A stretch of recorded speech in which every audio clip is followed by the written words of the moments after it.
Debajo de la realidad de todos los días, hay un mundo imponente, donde gran parte de lo que percibimos del universo está mal. El físico y autor de bestsellers, Brian Greene, lo lleva a un viaje que dobla las reglas de la experiencia humana. ¿Por qué nunca vemos los hechos desarrollarse en el orden inverso? Según las leyes de la física, esto puede suceder. Más allá del cosmos. Un salto cuántico. Durante miles de años, hemos intentado descifrar los misterios del funcionamiento del universo.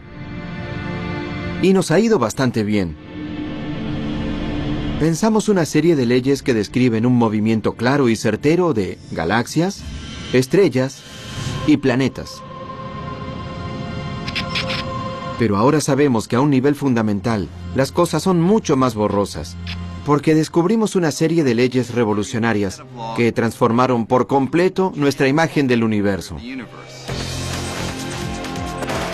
Desde el espacio exterior hasta el corazón de Nueva York y hasta el reino microscópico, nuestra visión del mundo ha cambiado gracias a estas extrañas y misteriosas leyes que están redefiniendo nuestra comprensión de la realidad. Son las leyes de la mecánica cuántica. Las reglas de la mecánica cuántica se aplican a cada átomo y a cada diminuta partícula de toda la materia, a estrellas y planetas, a rocas y edificios, y a usted y a mí. No notamos lo extraño de la mecánica cuántica en la vida cotidiana, pero siempre está allí si uno sabe dónde mirar.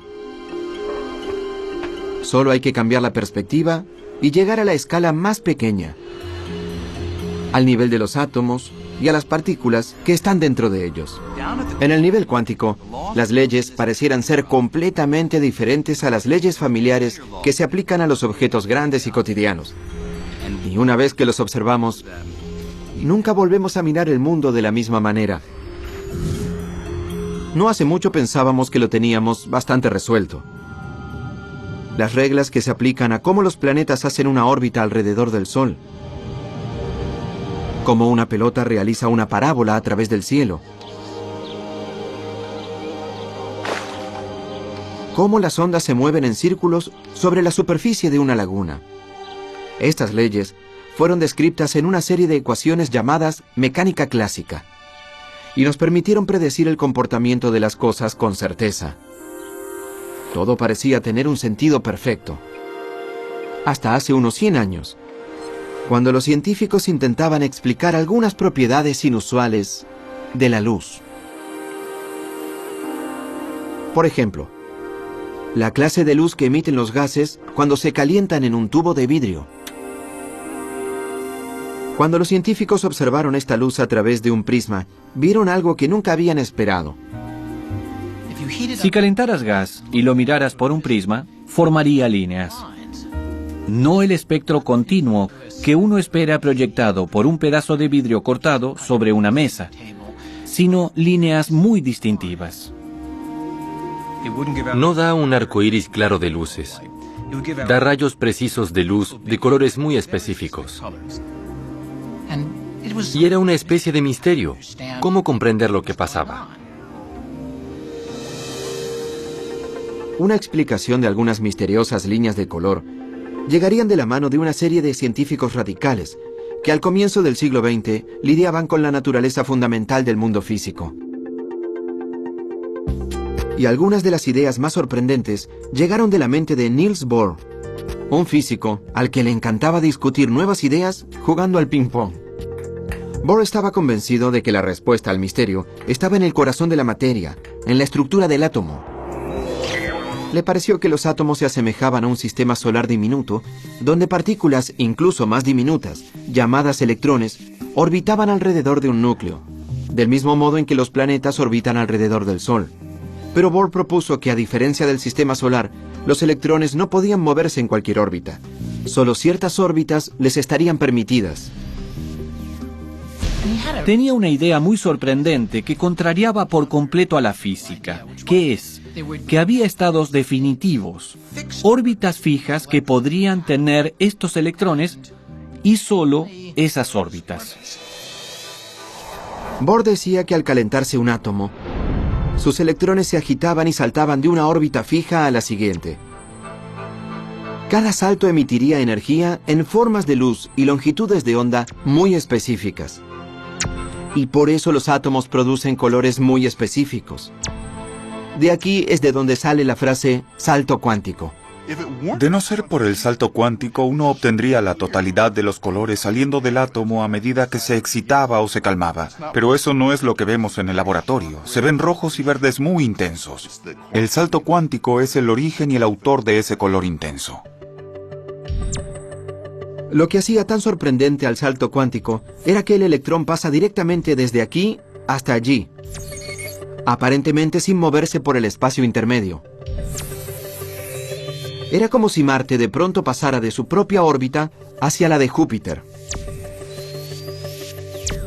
Bohr argumentaba que el salto cuántico surgía de una extraña propiedad fundamental de los electrones y de los átomos, y que su energía viene de trozos discretos que no pueden subdividirse, cantidades específicas mínimas llamadas quantum. Y por eso solo hay órbitas discretas y específicas que los electrones pueden realizar. Los electrones debían estar aquí o allí, simplemente en ningún otro lado intermedio. Y eso en la vida cotidiana no se parece a nada. Por más misterioso que pudiera ser, la evidencia rápidamente se acumuló, demostrando que Bohr tenía razón.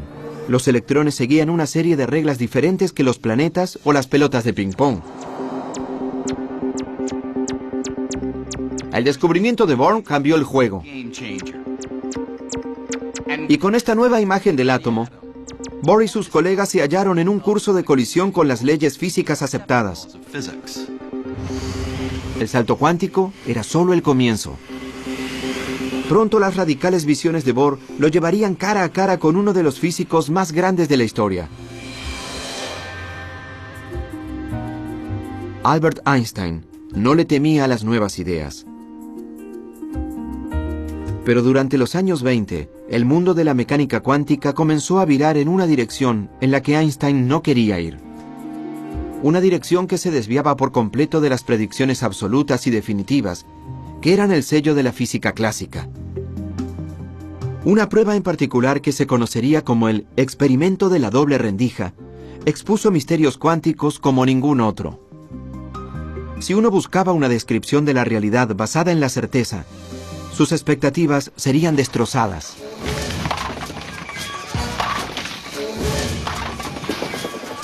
Podemos obtener una imagen bastante clara de este experimento y de cómo altera dramáticamente nuestra imagen de la realidad realizando un experimento similar. No a la escala de las partículas diminutas, sino a la escala de objetos más comunes, como encontraríamos aquí en un salón de bolos. Pero primero debo hacerle un par de ajustes a la pista.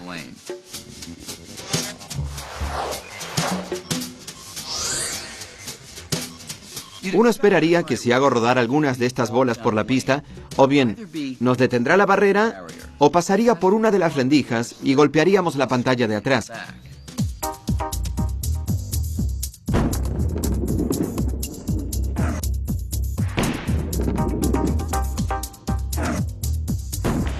Y de hecho eso es lo que sucede.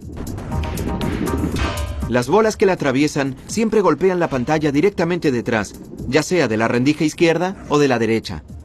El experimento de la doble rendija era bastante parecido a este, solo que en lugar de bolas de boliche se usan electrones que son miles de millones de veces más pequeños. Pueden imaginárselos así.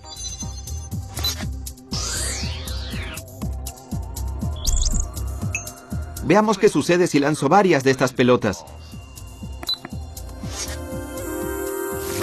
Cuando los electrones son lanzados a las dos rendijas, algo muy distinto sucede del otro lado. En lugar de golpear solo dos áreas, los electrones acaban por todas partes de la pantalla detectora, creando un patrón de rayas, incluyendo algunas justo entre las dos rendijas. El mismísimo lugar que uno creería que estaría bloqueado. Entonces, ¿qué pasa? Bien, para los físicos, incluso en los años 20, este patrón podía significar solo una cosa. Olas. Las olas hacen toda clase de cosas interesantes. cosas que las bolas de boliche nunca harían. Pueden dividirse, pueden combinarse. Si enviara una ola de agua a través de las dobles rendijas, se dividiría en dos, y luego las dos series de olas se intersectarían. Picos y valles se combinarían agrandándose en algunos lugares, haciéndose más pequeños en otros, y a veces cancelándose entre sí. Si la altura del agua corresponde al brillo de la pantalla, los picos y valles crearían una serie de rayas en lo que se conoce como un patrón de interferencia. Entonces, ¿cómo pueden los electrones, que son partículas, formar ese patrón? ¿Cómo puede un electrón único acabar en lugares en donde iría una ola? Las partículas son partículas, las olas son olas. ¿Cómo puede una partícula ser una ola? A menos que te resignes a la idea de que es una partícula y pienses, esto que yo pensaba que era una partícula en realidad era una ola. Una ola en un océano no es una partícula. El océano está hecho de partículas. Las olas del océano no son partículas. Y las rocas no son olas. Las rocas son rocas. Así que la roca es un ejemplo de la partícula. Una ola en el océano es un ejemplo de una ola en el océano. Y ahora alguien te dice que una roca es como una ola en el océano. ¿Qué? En los años 20, cuando se realizó por primera vez una versión de este experimento, los científicos luchaban por entender el comportamiento de la ola. Finalmente, un físico llamado Max Born tuvo una idea nueva y revolucionaria de lo que describía la ecuación de la ola. Born dijo que la ola no es un electrón en movimiento, ni ninguna otra cosa que se hubiera encontrado previamente en la ciencia. En su lugar, declaró que es algo muy peculiar, una ola de probabilidad. Esto es que Born argumentaba que el tamaño de la ola en cualquier lugar provoca la probabilidad de que el electrón se halle allí. Donde la ola es grande, allí encontraremos el electrón. Es donde es más probable que esté el electrón. Y eso es muy extraño, ¿no? El electrón solo parece ser un revoltijo de posibilidades. No se te permite preguntar dónde está el electrón ahora. Se te permite preguntar, si busco al electrón en esta parte en particular del espacio, ¿cuál es la probabilidad de que lo encuentre allí? O sea, eso molesta a cualquiera, en cualquier momento. Por más extraño que parezca, esta nueva manera de describir cómo las partículas y los electrones se mueven es correcta en realidad. Cuando lanzo un electrón único, nunca puedo predecir dónde acabará. Pero si utilizo la ecuación de Schrödinger para hallar la ola de probabilidad del electrón, sí puedo predecir con gran certeza que si lanzo los suficientes electrones, digamos que un 33,1% acabarían aquí, un 7,9% acabarían allí, y así sucesivamente. Esta clase de predicción ha sido confirmada una y otra vez con experimentos, así que las ecuaciones de la mecánica cuántica resultan ser increíblemente certeras y precisas. Siempre y cuando podamos aceptar que tiene que ver con la probabilidad.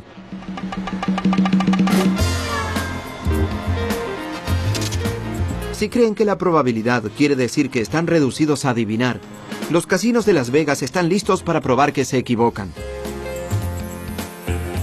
Intenten en cualquiera de estos juegos de azar y verán el poder de la probabilidad.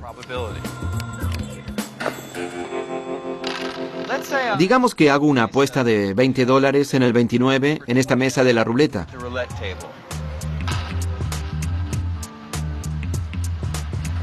La casa no sabe si ganaré en esta ronda, la siguiente o la siguiente. 1. Pero sí conoce la probabilidad de que gane. Y en este juego es de 1 en 38. 21.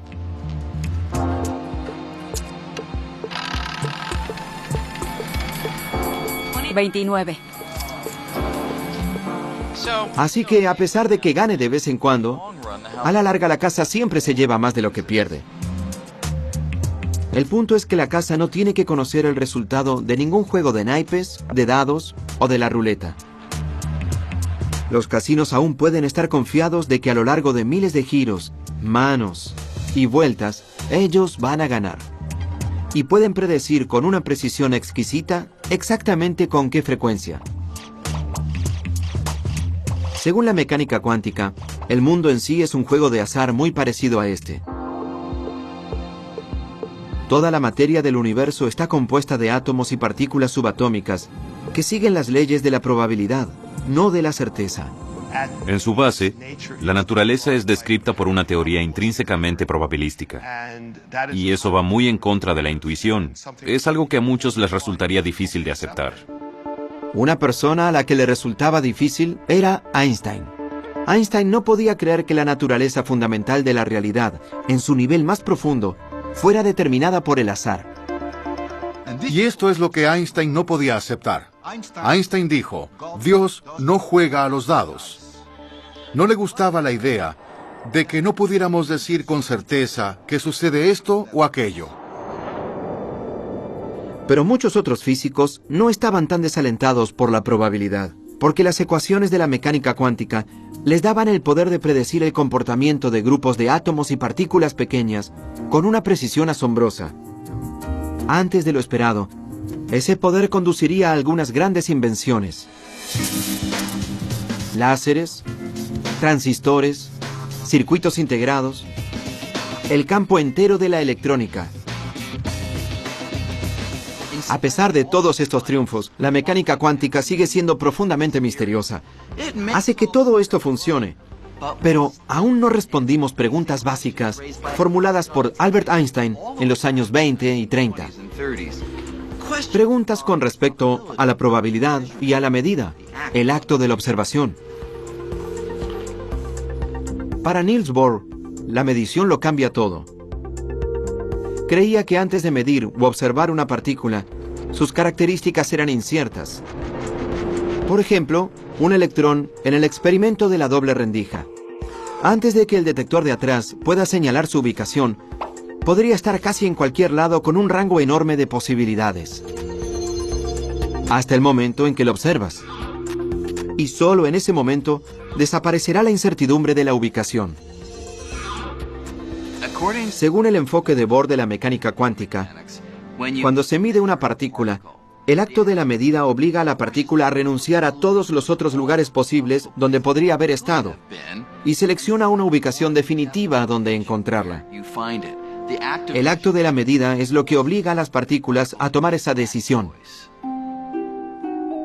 Niels Bohr aceptó que la naturaleza de la realidad era intrínsecamente borrosa, pero Einstein no. Él creía en la certeza no solo cuando algo se mide o se observa, sino todo el tiempo. Como dijo Einstein, a mí me gusta pensar que la luna está allí, incluso cuando no la estoy mirando. Eso era lo que tanto le molestaba a Einstein. ¿Pensamos que la realidad del universo descansa en si abrimos los ojos o no?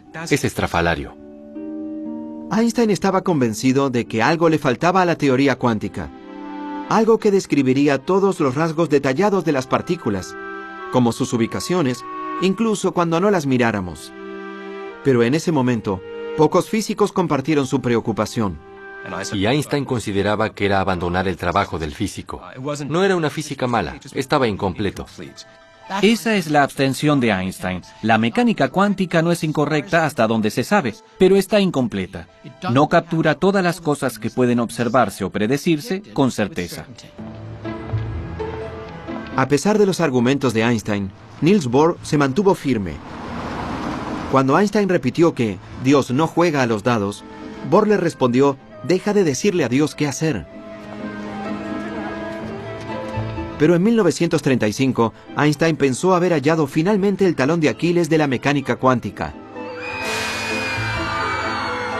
Algo tan extraño, tan contrario a las concepciones lógicas del universo, que pensó que tenía la clave para probar que la teoría estaba incompleta. Se llama entrelazamiento. La más estrafalaria, la más absurda, la más loca, la más ridícula predicción que hace la mecánica cuántica es el entrelazamiento. El entrelazamiento es una predicción teórica que viene de las ecuaciones de la mecánica cuántica. Dos partículas pueden entrelazarse si están cerca, y sus propiedades se vinculan. Notablemente, la mecánica cuántica dice que, incluso si estas partículas se separaran y fueran enviadas en direcciones opuestas, pueden permanecer entrelazadas, inextricablemente conectadas. Para comprender lo profundamente extraño que es esto, consideremos una propiedad de los electrones llamada spin. A diferencia de la peonza, el spin de un electrón, al igual que otras cualidades del electrón, por lo general es borrosa e incierta hasta el momento en que se mide. Y al hacerlo veremos que gira en el sentido de las agujas del reloj o en el sentido contrario a las agujas del reloj. Es parecido a esta ruleta. Cuando deje de girar acabará azarosamente en el rojo o en el azul.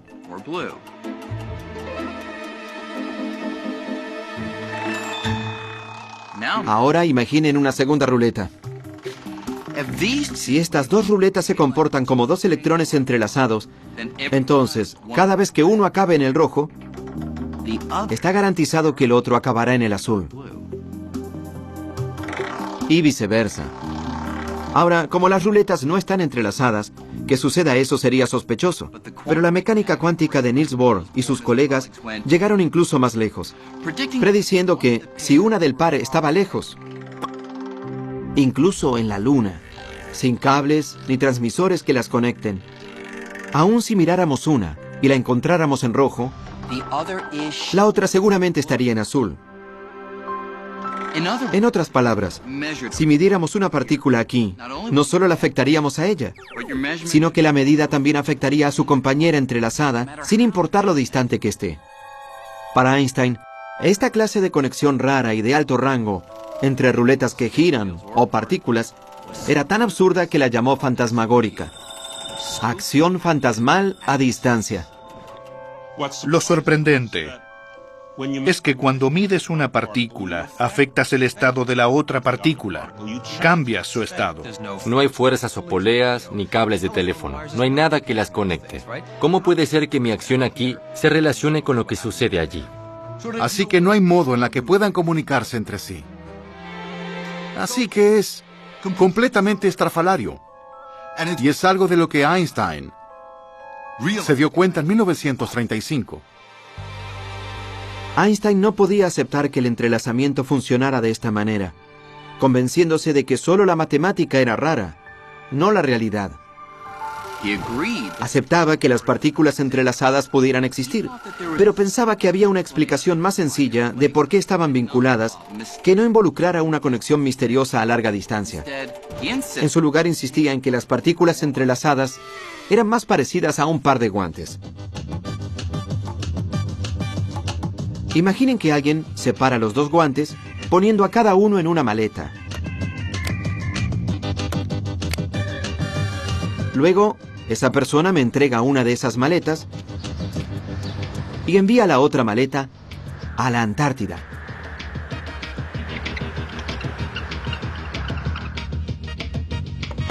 Gracias. Antes de mirar dentro de mi maleta, ya sé que tiene un guante derecho o izquierdo. Y al abrir mi maleta, si encuentro un guante izquierdo, entonces sé que en ese instante, la maleta en la Antártida debe contener un guante derecho, incluso a pesar de que nadie miró dentro de ella. No hay nada misterioso en esto. Obviamente, al mirar dentro de la maleta, no afecté a ninguno de los dos guantes. Esta maleta siempre tuvo un guante izquierdo. Y la de la Antártida siempre tuvo uno derecho. Eso se determinó en el momento en que los guantes se separaron y se empacaron. Einstein pensaba que exactamente la misma idea se aplicaba a las partículas entrelazadas. Cualquiera sea la configuración en la que están los electrones, debe haber estado completamente determinada desde el momento en que se separaron. Entonces, ¿quién tenía razón? ¿Bohr, que apoyaba las ecuaciones que decían que las partículas eran como ruletas que giraban, que podrían vincular de inmediato sus resultados azarosos, incluso atravesando grandes distancias? ¿O Einstein, que creía que no había una conexión fantasmal, sino que, en su lugar, todo estaba decidido mucho antes de mirar? El gran desafío era resolver quién tenía razón, si Bohr o Einstein. Einstein dice que una partícula tiene un spin definitivo antes de medirlo. ¿Cómo se verifica?, se le dice a Einstein. Dice, pues mídalo y encontrará el spin definitivo. Bohr diría, pero es el acto de medirlo lo que hizo que el spin tenga ese estado definitivo. Nadie sabía cómo resolver el problema. Toda la cuestión acabó considerándose filosofía, no ciencia. En 1955, Einstein murió, aún convencido de que la mecánica cuántica ofrecía, como mucho, una imagen incompleta de la realidad.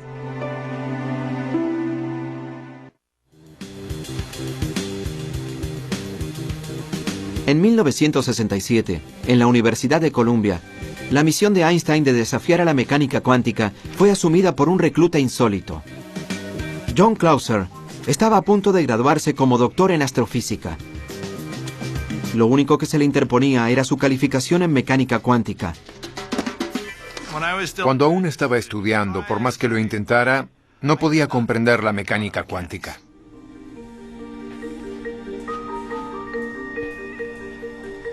Clauser se preguntó si Einstein podría estar en lo cierto cuando hizo un descubrimiento que cambió su vida. Era una publicación poco conocida de un físico irlandés, también poco conocido, llamado John Bell.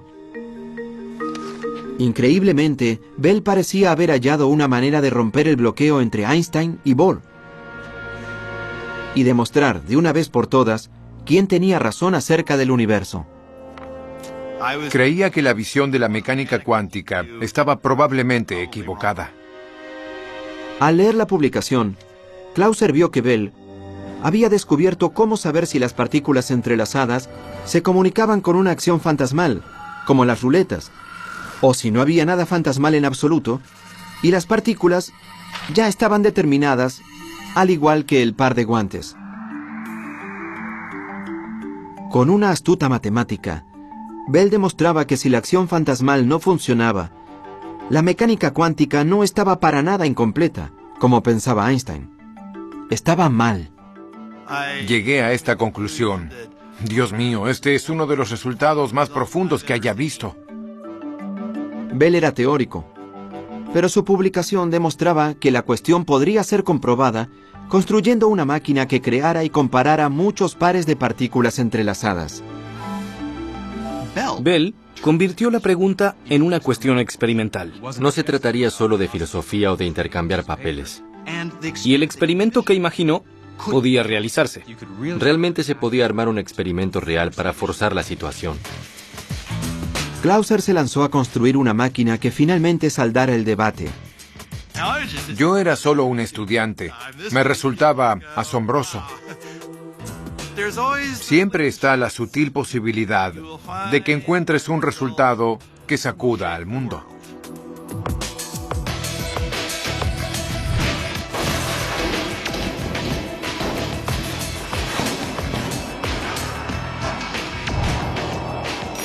La máquina de Clauser podía medir miles de pares de partículas entrelazadas y compararlas en muchas direcciones diferentes.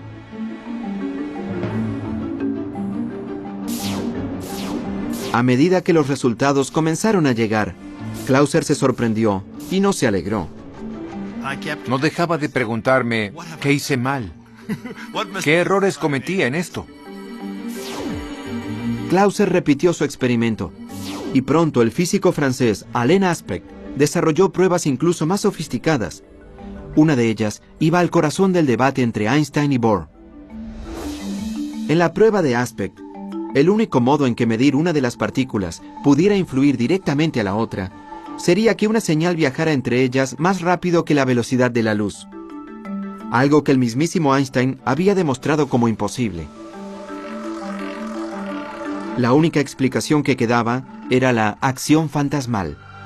Así que el experimento de Aspect borró virtualmente toda duda. El resultado de estos experimentos son sorprendentes y demuestran que la matemática de la mecánica cuántica está en lo cierto. El entrelazamiento es real. Las partículas cuánticas pueden vincularse a través del espacio. Medir una cosa, de hecho, puede afectar instantáneamente a su compañero distante, como si el espacio que los distanciara ni siquiera existiese. Lo único que Einstein consideraba imposible, la acción fantasmal a distancia, realmente sucede. Una vez más estaba muy triste por no haber descartado a la mecánica cuántica, porque aún hasta el día de hoy me cuesta mucho comprenderla. Eso es lo más estrafalario de la mecánica cuántica. Es imposible siquiera comprender. Ni siquiera me pregunten por qué. No me pregunten, aunque lo harán, cómo funciona, porque es una pregunta ilegal. Solo podemos decir que aparentemente esa es la manera en que funciona el mundo. Así que, si aceptamos que el mundo realmente funciona de esta extraña manera, ¿podríamos aprovechar la acción fantasmal a distancia del entrelazamiento para hacer algo útil? Pues, un sueño ha sido, de algún modo, transportar a la gente y las cosas de un lugar al otro sin atravesar el espacio que los separa. En otras palabras, la teletransportación. Teletranspórtame. Energizar. Energizando. En Viaje a las Estrellas, la teletransportación siempre lucía muy conveniente. Parece pura ciencia ficción, pero ¿podría posibilitarlo el entrelazamiento? Extraordinariamente, ya se están haciendo pruebas aquí, en las Islas Canarias, cerca de la costa africana.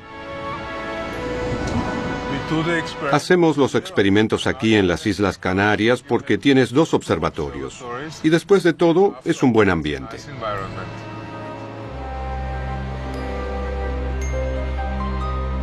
Anton Zeilinger está lejos de teletransportarse como cualquier otro humano. Pero sí intenta usar el entrelazamiento cuántico para teletransportar pequeñas partículas individuales. En este caso, fotones, partículas de luz. Funciona así. Comienza generando un par de fotones entrelazados en el laboratorio de la isla de La Palma. Un fotón entrelazado permanece en La Palma, mientras que el otro es enviado por un telescopio láser a la isla de Tenerife, a 144 kilómetros de distancia. Después, Zeilinger incluye un tercer fotón, el que quiere teletransportar, y hace que interactúe con el fotón entrelazado de La Palma. El equipo estudiará la interacción comparando los estados cuánticos de las 2 partículas. Y esta es la parte increíble. Por la acción fantasmal, el equipo podrá usar esa comparación para transformar al fotón entrelazado en la isla distante en una copia idéntica de ese tercer fotón. Sería como si el tercer fotón se teletransportara a través del mar sin atravesar el espacio entre las islas. Extraemos la información que lleva el original y hacemos un nuevo original allí. Utilizando esta técnica en otros lugares, Zeilinger ha teletransportado con éxito miles de partículas. Pero, ¿podría ir esto incluso más lejos? Ya que estamos hechos de partículas, ¿podría este proceso hacer posible la teletransportación humana?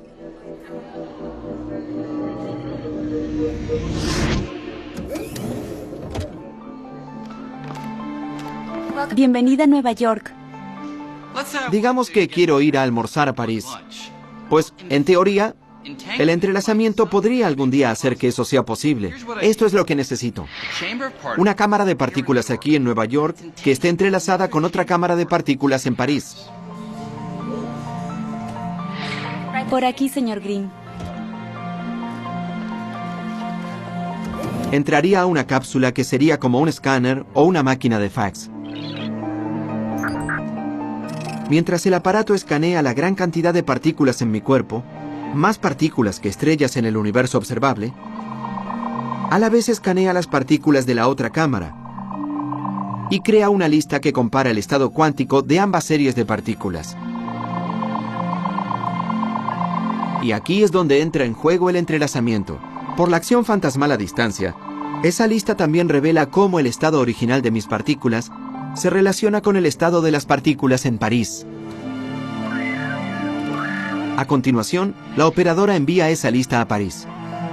Allí usan los datos para reconstruir el estado cuántico exacto de cada una de mis partículas y un nuevo yo se materializa. No es que las partículas viajen de Nueva York a París. es que el entrelazamiento permite que mi estado cuántico sea extraído en Nueva York y se reconstituya en París, hasta la última partícula.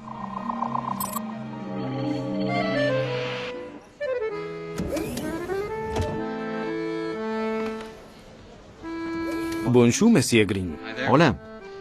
Así que aquí estoy en París, una réplica exacta de mí mismo. Y mejor que sea así, porque medir el estado cuántico de todas mis partículas en Nueva York ha destruido a mi yo original.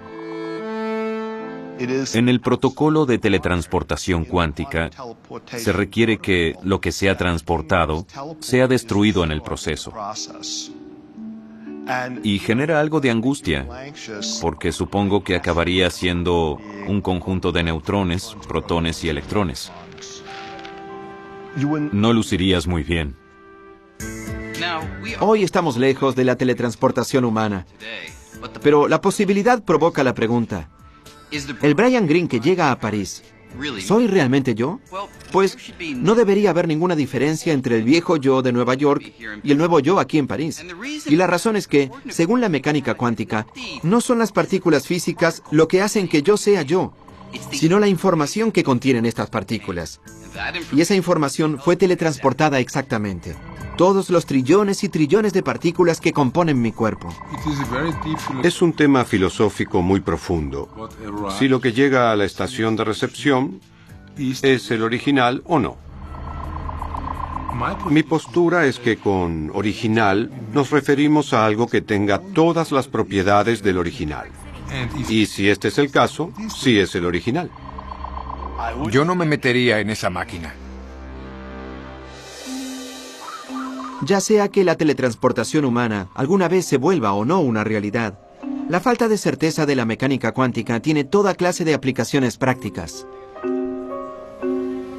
Aquí en el MIT, Seth Lloyd es uno de los muchos investigadores que intentan aprovechar la mecánica cuántica de maneras poderosas y nuevas. La mecánica cuántica es rara, tan solo es así. Así que la vida nos está dando limones raros. ¿Podemos hacer limonada rara con esto? La limonada rara de Lloyd llega en forma de una computadora cuántica. Estas son las entrañas de una computadora cuántica. Este invento de oro y bronce puede no lucir nada parecido a una computadora familiar, pero en su corazón habla el mismo idioma. Código binario. Un lenguaje de computadora compuesto por ceros y unos llamados bits. El trozo más pequeño de información es un bit. Y lo que hace la computadora es sencillamente reducir la información a sus trozos más pequeños y luego combinarlos muy rápidamente. Esta computadora cuántica habla en bits, pero a diferencia de un bit convencional, que en cualquier momento puede ser un 0 o un 1, un bit cuántico es mucho más flexible. Algo aquí puede ser un bit. Aquí hay un 0, allí hay un 1. Es un bit de información. Así que si puedes tener algo que esté aquí y allí al mismo tiempo, tendrás un bit cuántico o qubit. Al igual que un electrón puede ser una mezcla borrosa de giros, en el sentido de las agujas del reloj y en el sentido contrario, un bit cuántico puede ser una mezcla borrosa de ceros y unos. Así que un qubit puede hacer varias cosas a la vez. Eso significaría que puedes hacer cómputos de un modo en que nuestros cerebros clásicos no podrían ni soñar. En teoría, los bits cuánticos podrían estar hechos de cualquier cosa que se comporte de un modo cuántico, como un electrón o un átomo. Como los bits cuánticos son tan buenos en hacer varias cosas a la vez, si podemos resolver cómo hacer que los qubits trabajen juntos para resolver el problema, nuestro poder para computar podría explotar exponencialmente. Para tener una idea de por qué la computación cuántica sería tan poderosa, imaginen estar atrapados en el medio de un laberinto de setos.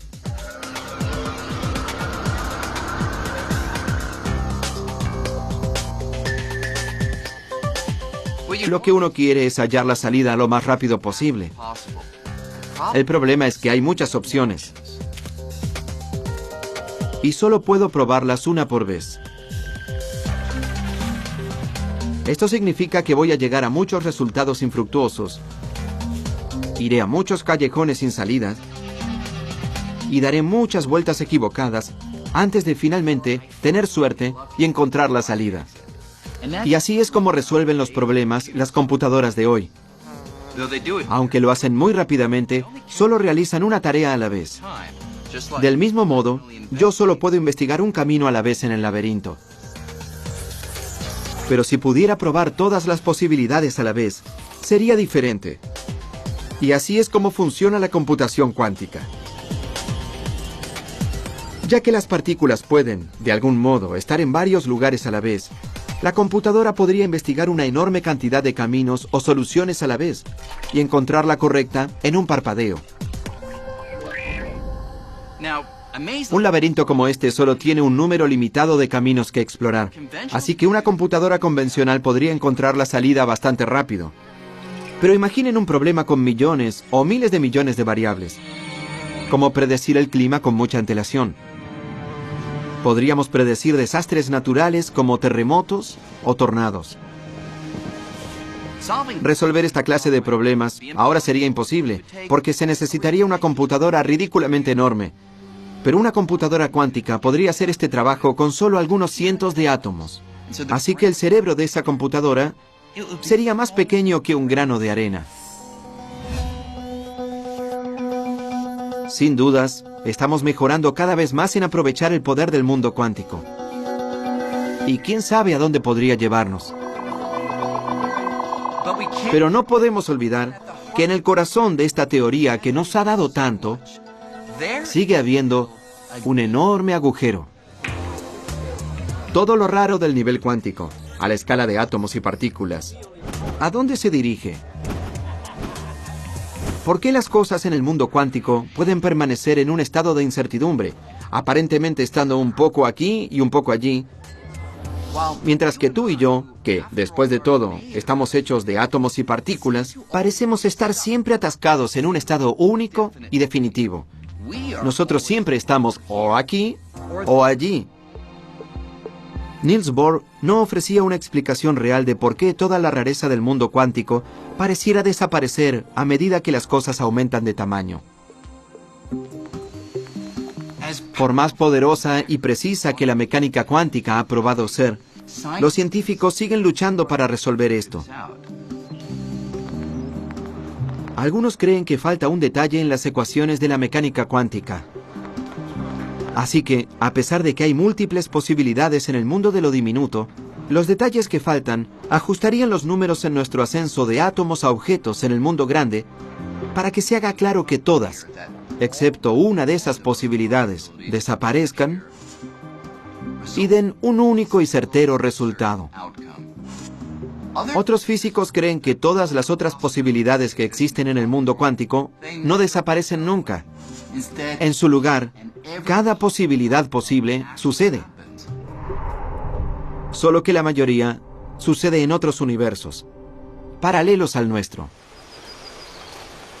Es una idea alucinante, pero la realidad podría ir más allá del universo único que vemos todos, y estar constantemente ramificándose, creando nuevos mundos alternativos donde todas las posibilidades se desarrollan. Esta es la frontera de la mecánica cuántica, y nadie sabe a dónde nos llevará.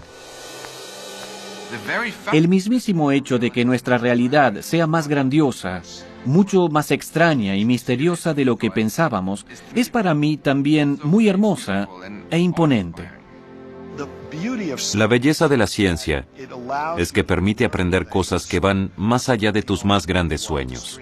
Y la mecánica cuántica es el epítome de eso. Después de aprender mecánica cuántica, nunca vuelves a ser el mismo. Por más extraña que pudiera ser la mecánica cuántica, lo que es claro ahora es que no hay barreras entre los mundos de lo pequeño y de lo grande. En su lugar, estas leyes se aplican en todos lados, y es solo que los rasgos raros son más aparentes cuando las cosas son pequeñas. Así que el descubrimiento de la mecánica cuántica ha revelado una realidad, nuestra realidad, que es tan asombrosa como emocionante, y nos acercó mucho más a entender por completo la tela del cosmos.